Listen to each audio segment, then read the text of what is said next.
Today, I'd like to speak about African youth diplomacy, and more particular, the case of South Africa. My name is Nathan Edward Swartz, and I am currently a master's student of politics and international relations at the University of Johannesburg. As a youth and an upcoming academic, I am honored and grateful to be able to share this topic as it is near to my heart, not only because it is a key research area that I focus on, but also relevant to youth today and essential to youth of the future. As we look at the health of South Africa's democracy through the eyes of youth, my presentation will be focusing on the African youth diplomacy with a key study on the South African case. We'll firstly look at the definition or conceptualization of youth diplomacy and see where it fits in the realm of international relations. Secondly, we'll look at the African context presenting the current challenges youth face on the continent. Thirdly, the core of the presentation will look at South Africa, narrowing on its most current challenges, successes, and efforts for youth participation and development. Lastly, I will propose some potential manifestations of youth diplomacy by providing possible areas of implementation and effectiveness, essentially looking at African youth diplomacy in action.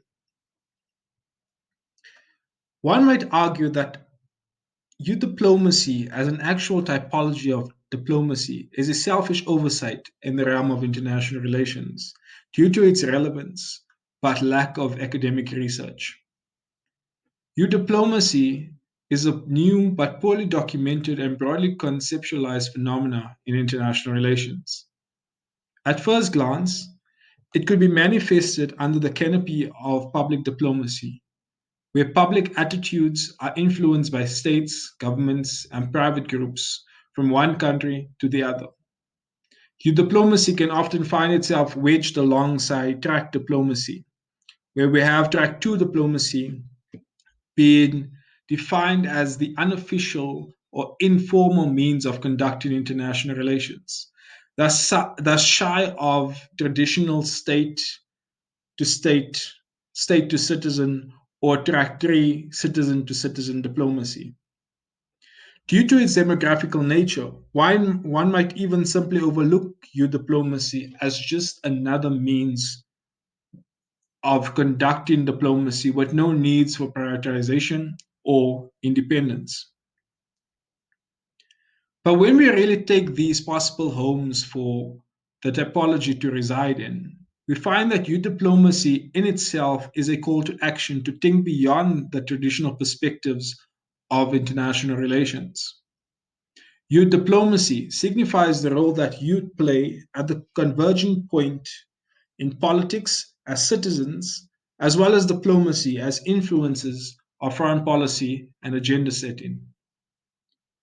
Recent global examples, such as hashtag Black Lives Matter and the climate activism movements led by then 15-year-old Greta Thunberg, show youth challenging the status quo of traditional perceptions and conceptualizations of diplomacy as we know it.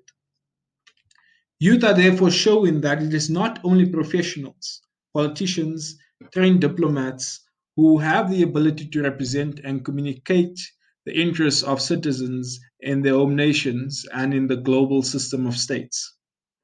Youth, therefore, or youth diplomacy, sees youth not only as a source of agenda setting, but also as active catalysts to the goals of international relations. If we look at the African continent and just in a moment the South African narrative, we find the following realities. South Africa is the youngest continent in the world, with 65% of its population under the age of 35 years old. This means that there is a growing youth bulge who could be seen as a solution to South Africa's, or rather Africa's, problems, or a ticking time bomb to Africa's own demise. With Africa having the lowest rates of youth development on the Global Youth Development Index, Scholars of development and demographics argue, however, that the mere number of youth cannot equate to actual promised development on its own. States can't merely say that youth are the future and expect that future to be self actualized.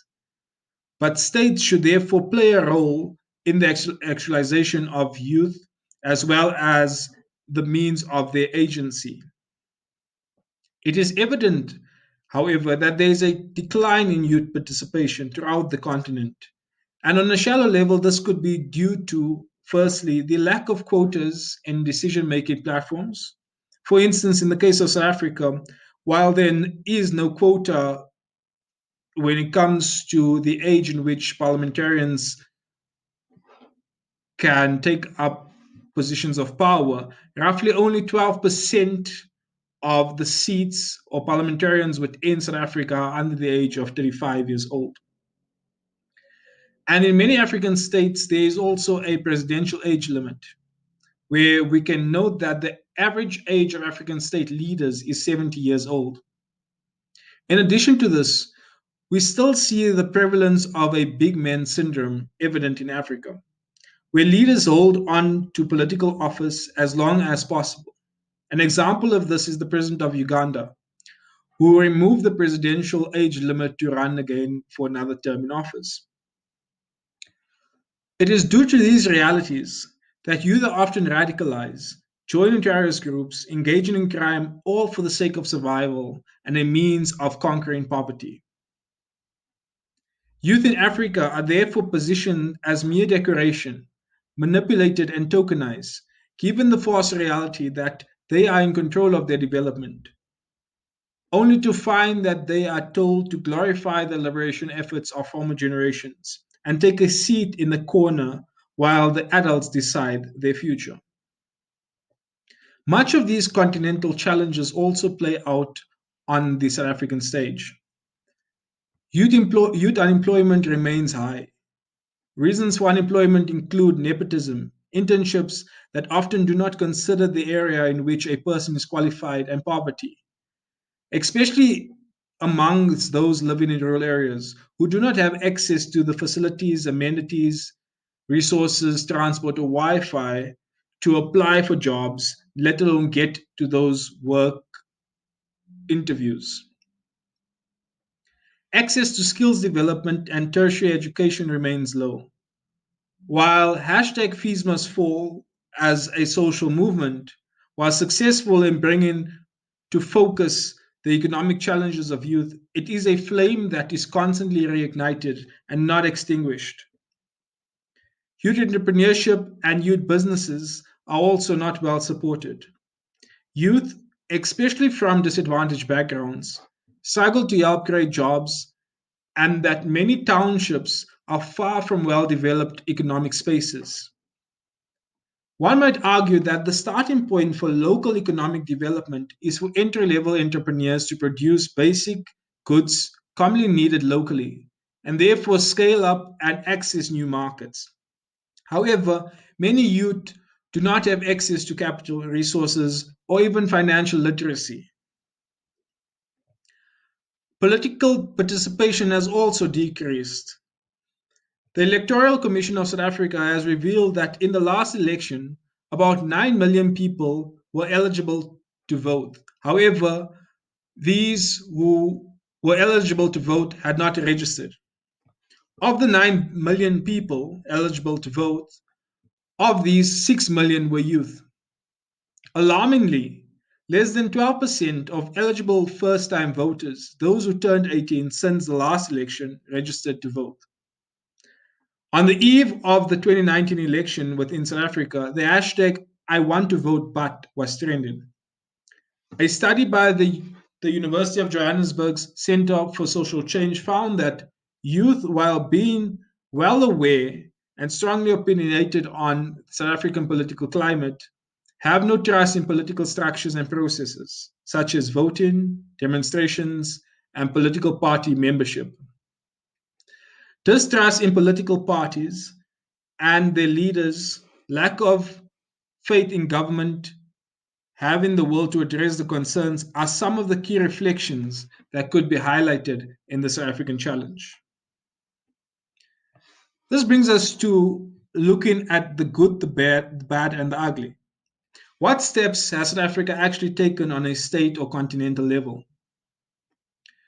President Cyril Ramaphosa made a call during a State of the Nation address that its experience will no longer be a prerequisite when applying for an entry level job under the public employment programs.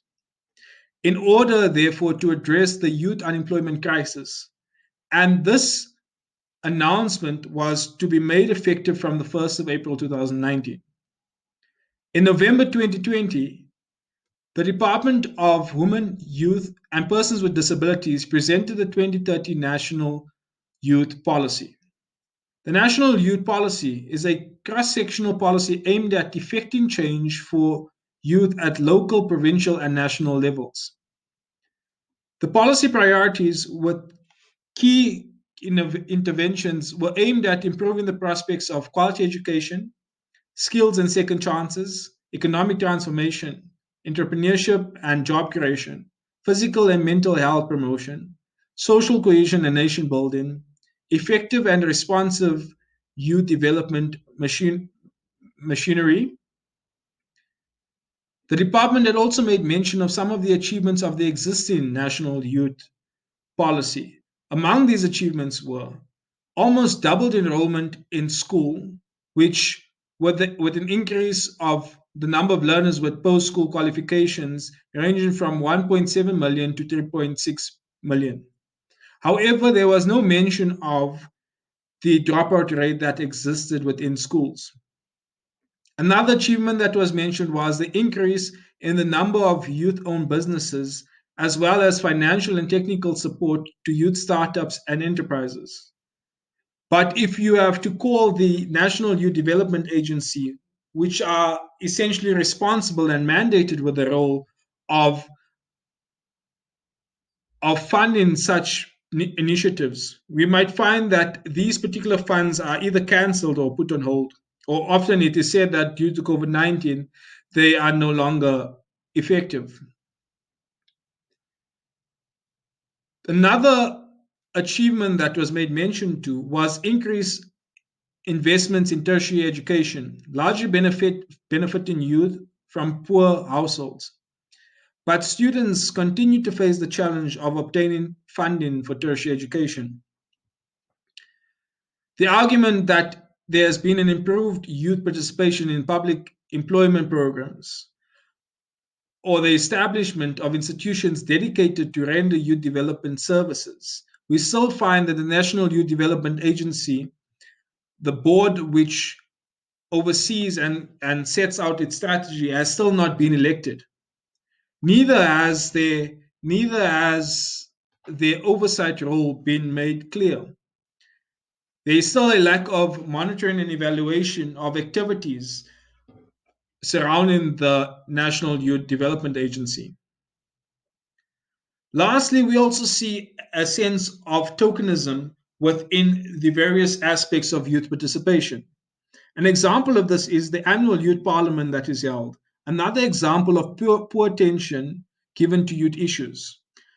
The youth parliament is an annual event where youth are invited either by means of online methods or in-person events at parliament, given the role or given the ability to debate issues.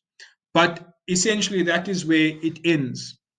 These issues and these concerns, while reports are drafted, are not taken further. Therefore, we cannot see youth participation or the means of this annual event as a quality approach or a standard approach for youth participation.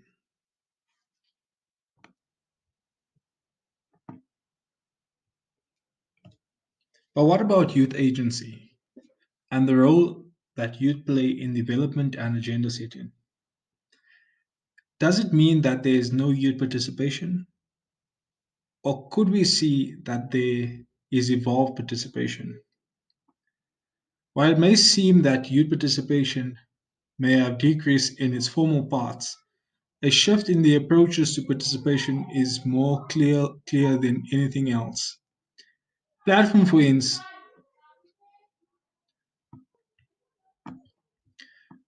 Twitter, for instance, has become a platform for petitioning youth-led action to address social issues. The ability to mobilize support is now at our fingertips. South Africa's Fees Must Fall is one of the most powerful examples of youth forcing a change in the business as usual attitude of government, not only for advocacy, but also a call for collaboration and prioritizing the youth voice in South Africa's developmental goals. There are lessons that have been learned by these evolved approaches to youth movements, including a greater realization of self agency and power youth embody to disrupt the national conversation, and the importance of tactical innovation. While it may have had started as a physical movement, this year we saw online classes being disrupted by coordinated online protests. Youth had to innovate. Youth had to change the methods and mechanisms that they use to voice their opinion. And thanks to the age of social media, the fourth industrial revolution, and globalization, who have all allowed youth to have greater access to information and new mechanisms for voicing their concerns. Youth are able to build networks across borders to help other youth populations, building transnational solidarity in the forms of WhatsApp groups made up of youth from every background and expertise. Youth have the world at their feet, or rather, in the palm of their hands. Therefore, when we are looking at the concept of African youth diplomacy in action, we notice that African diplomacy has the potential of setting up networks for promoting collaborative dialogue and action to achieve national and global strategies. Youth can therefore help spirit peace, promote interfaith dialogue, defy ethnic conflict, and provide solutions to issues such as climate change. African youth diplomacy in action provides for cross border collaboration in the form of transnational activism or strengthening the youth role at continental institutions such as the African Union. In action, African youth diplomacy serves a role at creating social cohesion through the means of intercultural learning, such as cultural exchanges or youth exchanges between citizens, groups, and social as well as private groups. Moreover, it also allows for technology to serve as a mechanism for unity of the various perspectives and array of differences that are found on the African continent.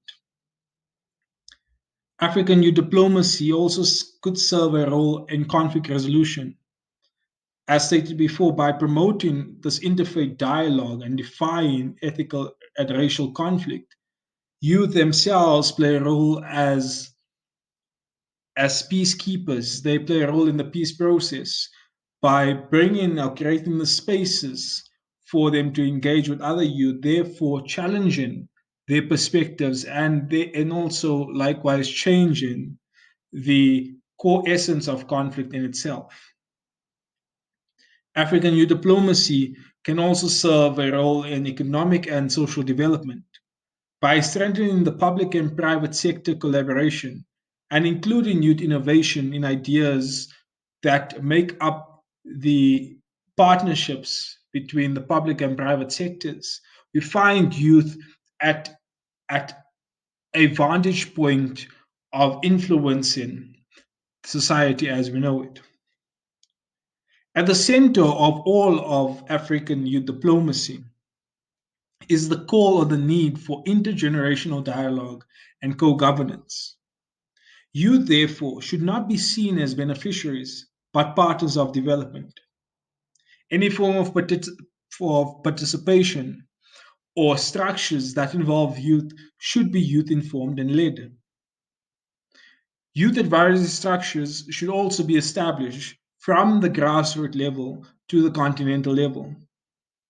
Fundamentally, we ought to have parallel youth governance included when we are thinking about the aspects of co governance and where youth find themselves in political participation.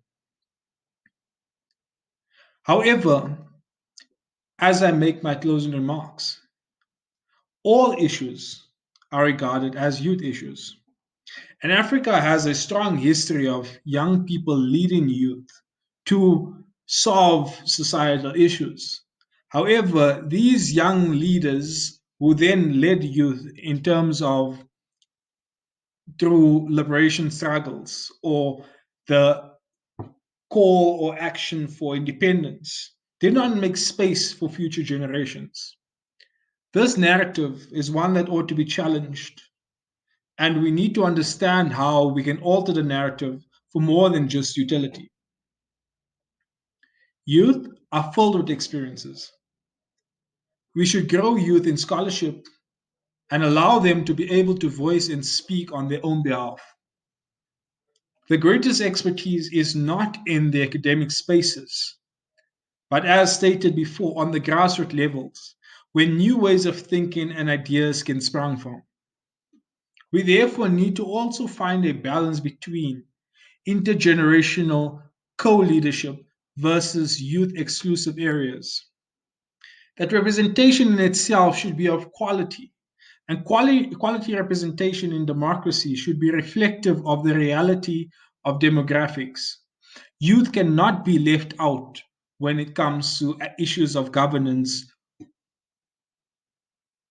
or the political narrative or agenda setting as a whole. Younger people need innovation. Youth are therefore prone to innovation. And because youth are prone to innovation, they are ought to be the key leaders or key informants or key advisories when coming up with decisions or creating policy or the influence of developing or communicating national interests. The need of policy development needs to be so forward thinking and forward looking to include goals reflective of current youth as well as include the needs or the goals of younger youth.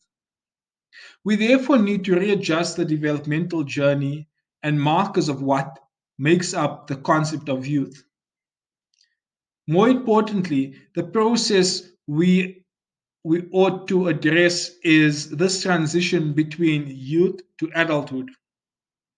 It is a relationship that needs to be better understood. Authorities should therefore make space for youth, sacrifice spaces, and have the political will to be led by young people. Young people are reluctant to join in leadership because elders fail to join and collaborate in a respectful manner. The norm is that either youth are given exclusive spaces or they make those spaces themselves. This is a practice that needs to change, however. Youth ought to be in a collaborative stance with elders, and ageism should not be seen as the equilibrium.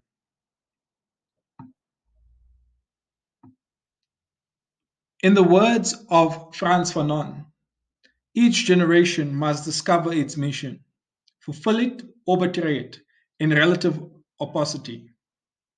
Therefore, when we are thinking and speaking to the concept of African youth diplomacy, we find youth at the core as a generation finding its own mission. Hence, when looking at the issues of youth, we cannot view the issues of youth in the perspective of adulthood. We need to view the issues of youth through the eyes and the contextual experiences of youth themselves.